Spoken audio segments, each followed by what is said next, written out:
Yeah, Jeff, you mentioned earlier that we're storing energy as ice slurry, or liquid ice, as some people call it.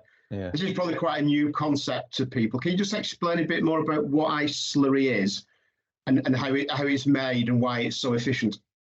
Okay, well, in the photograph that you saw on the right-hand side there, the charger comprises mostly conventional refrigeration components that people in the industry will be familiar with the exception of the crystallizers, which are actually the evaporators within the refrigeration system. And there are four, which is probably what you saw, those four individual upright pipe works. So you're going to pull that up again, David. Yeah, so on the right there, you've got the four cylindrical elements at the bottom are the end caps of the crystallizers, the evaporators, effectively. And you essentially recirculating the fluid from the tank through those crystallizers to produce this fine crystalline, some people refer to it as binary ice, a very fine crystalline solution of about 60% solids to 30%, or 2/3 to 1/3 solids to liquid.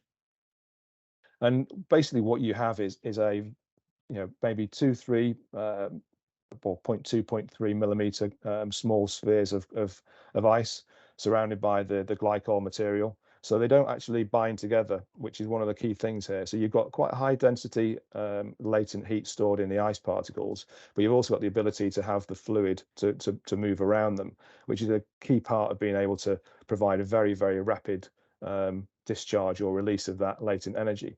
And this is where EnergiVault sort of changes the game a little bit from solid ice systems that we refer to, such as those used in dairy farms, where you can charge the system at a relatively low rate, let's say 50 kilowatts. But once you have that stored energy, you could discharge it possibly in 30 minutes or an hour. So you can discharge it at rates of, well, we've been demonstrating it up to 200 kilowatts, for example, but we know we can do it higher than that. So where applications require short-term peak loads, where there is a need to optimize existing chillers, avoid one, say a cascade of chillers, avoid part-loaded chillers coming on to improve efficiency.